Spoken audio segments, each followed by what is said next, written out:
everybody. Cindy A. Lewis here. Welcome. I'm glad you're here. If you're new, pop down below, say hello. I'd like to meet you. If you're part of my YouTube family, welcome back.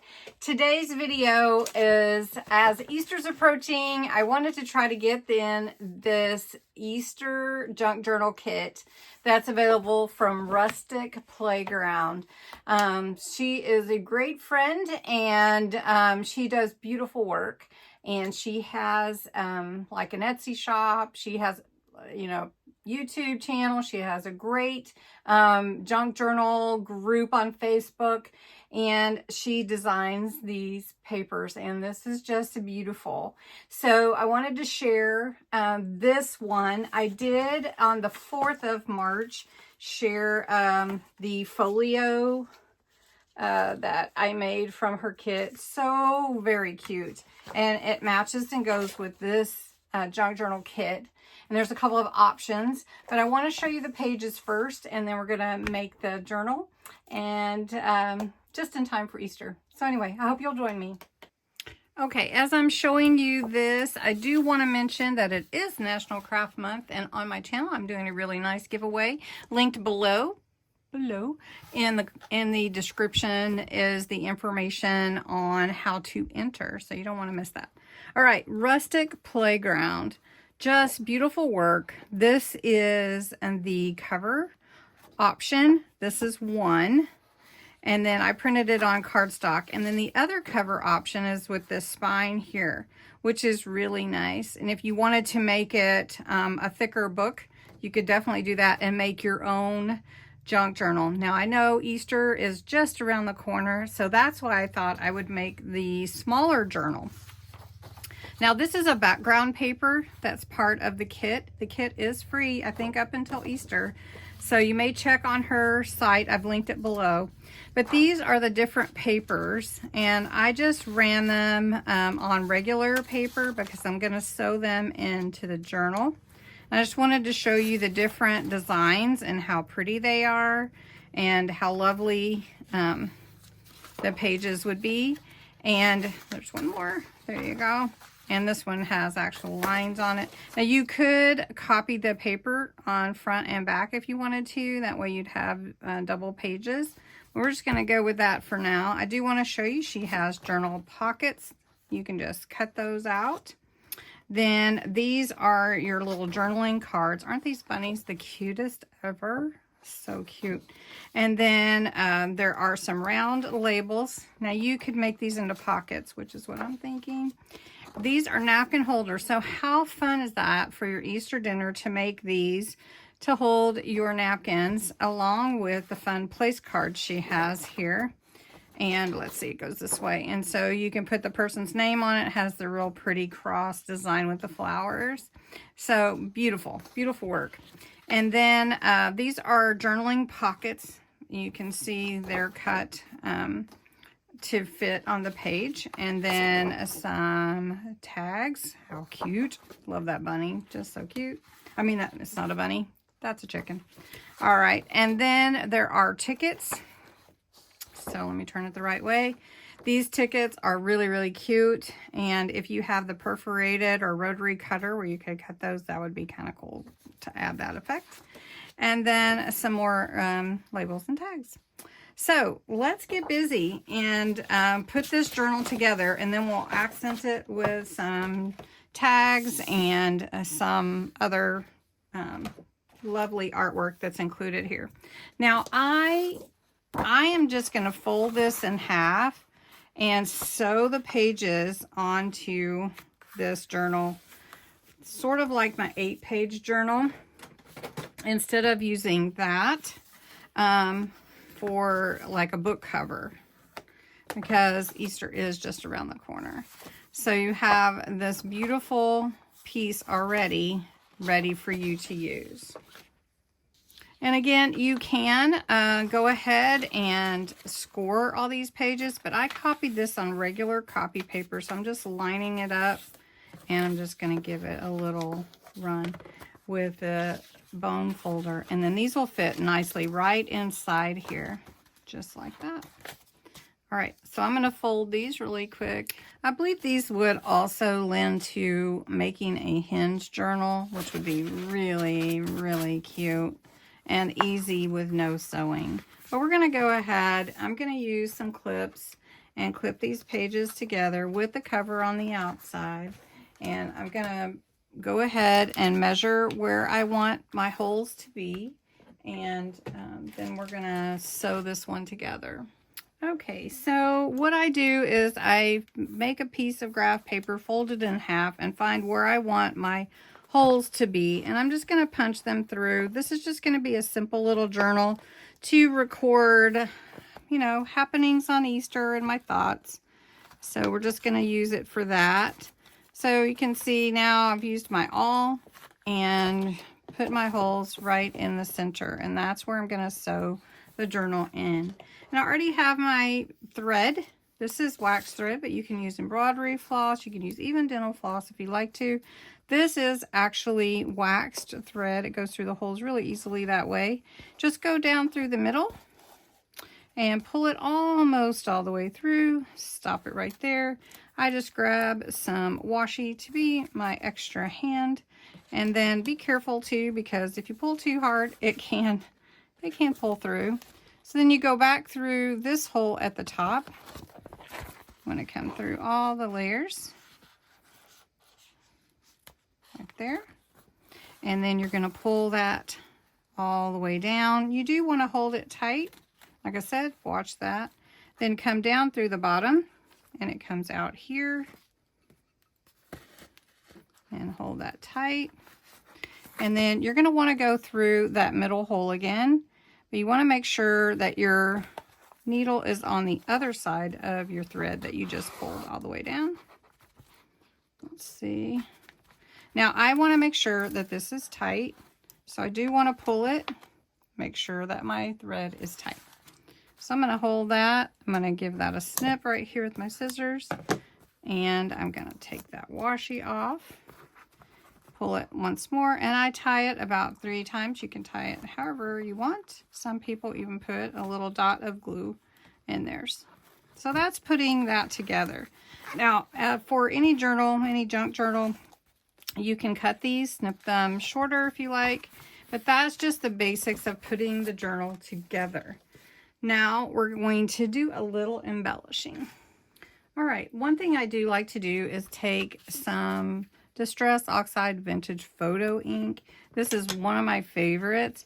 Any kind of brownish color makes it look aged. We already have this aged look around the edges, but I like to add a little bit more just to give it, even from the printing, that makes it look like it's, you know, lighter. Then on the inside, I've got this background piece that I cut. And I cut it 1/4 inch shorter, so it will be like a mat and layer. Let's see if I cut this side right. Yeah, yep. All right, so this is from the background piece that was in her kit. And it was used also for inside the folio, so that the folio wasn't white on the inside. So when I printed that, you can print it double-sided, and that's what I did with that one. And if you check out her site or any of her work, her beautiful flowers are her signature, really part of her logo. So we're just going to put this here. Now you're asking, okay, well, what about the white around the edges? Well, actually, I'm going to go around the edges. So, but really lightly. Doesn't have to be dark. Just like that. All right. So then we're going to quickly do the back. Same to the back.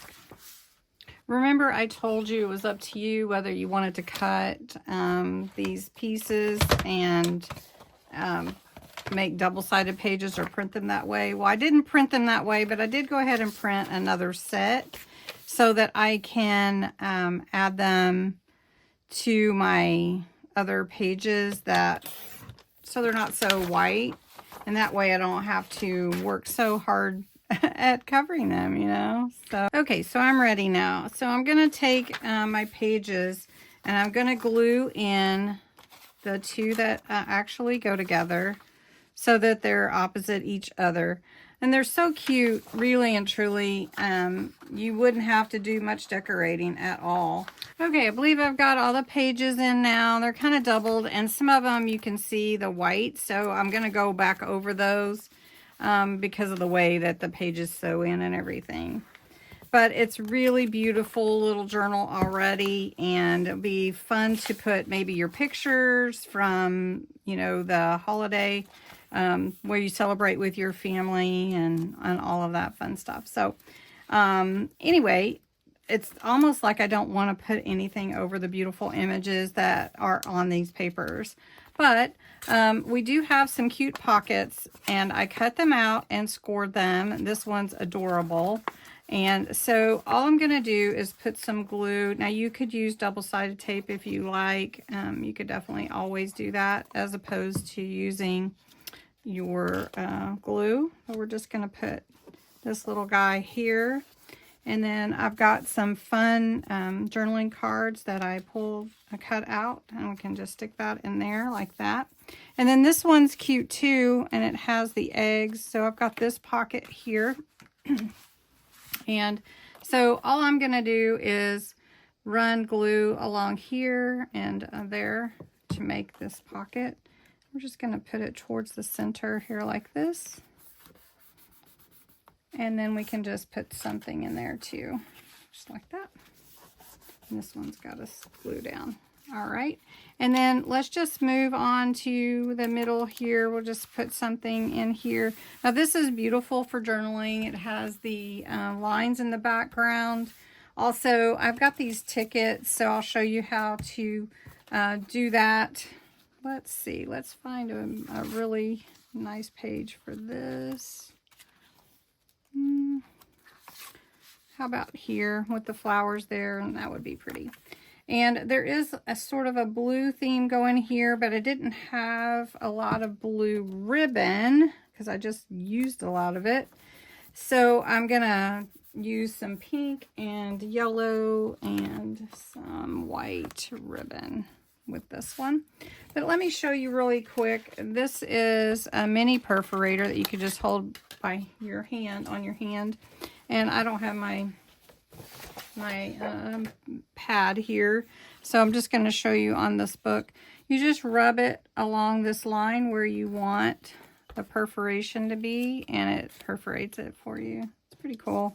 So I'll just show you again. It's really neat. You just, little hand tool. It is in my Amazon shop if you're interested. This is a Tim Holtz. It's just a little mini perforator, just like that. Pretty cool. Anyway, especially if you want to make tickets for something for your, maybe for, you know, giveaway or on a card or something, you could do that. So you could just fill these pockets. And then also there's another pocket. This one's super cute. And this little guy is so cute. And again, just cut it out, score the lines. It'll make it a little easier on you. And then just glue it down. Put him kind of in the middle. Isn't he cute? He's just so cute. Let's see. We can get this where you can see it good. And then again, they have the cutest, Carla is her name. She has the cutest little tags here. And I know that's a chicken. Let's just give that little chicken a little ribbon. And one thing too that you can do is add whatever you like. You know, you could make a tassel. You could make a bookmark. I think a bookmark would be like maybe a full bookmark that had a couple of strands of ribbon and everything instead of a tassel. We didn't really have anything to hold a tassel on. But anyway, I don't know. So just put some ribbon in the tags and you're set to go. However you want to decorate them, like that. And then you can write on the back of the tags too. And then I have some more pocket. There's so much in here, really and truly. There's so much that you could actually probably get 2 journals out of one printing. if you wanted to make it, you know, fit like that. So anyway, so here we go. Cute little tags. And then of course she's got these journaling cards in here, but you could actually make pockets out of the journaling cards. So like if you wanted to do that and just put your glue along the sides and the bottom, and then just put one maybe here, and you could make it a tuck spot as well. So like if you wanted to take one of them, let's see, let's just do this one right here, and let's just do it on two sides. And you could make just a tuck spot in the corner down here. And then your little, you know, could put whatever you want in there, and it's just a tuck instead of a full pocket. And then I have another pocket to go, so let's just put this little duck. Let's just put this duck here. And you can see I didn't even use everything, and it's just such a beautiful kit. You guys should go over to Rustic Playground. Check it out. The link's below. Tell Carla that Cindy sent you, Cindy A. Lewis, and make sure that you check out her shop too. She has a neat shop on Etsy. She just does a beautiful work, and she's trying to get the word out there, and she's doing really good. She's actually doing extremely good, so I'm really happy for her. So anyway, just fill up your little journal, put your journaling cards, you know, leave a place for pictures. You could put pictures in here. You could put anything that you wanted really, and just if you have a baby, this would be great for baby's first Easter or something. Little eggs and pictures of them hunting eggs. So anyway, thank you so much, Carla, for such a beautiful kit. I'm going to flip through it real quick. I didn't even use everything, but I made this little journal, sewed in the pamphlet stitch. This is the cover, inside cover, and then I just covered all the pages, put the pockets in, the tags, left places for journaling and pictures, and then place to put maybe a bookmark. Added that pocket there, this pocket here, super cute. And then these, and made this a pocket here, and then made one of the journaling cards a little tuck spot here that you can come from this side, and then this one. So anyway, thanks so much for watching. Thank you for such a beautiful, beautiful kit, Carla. And everybody have a great day. Bye-bye.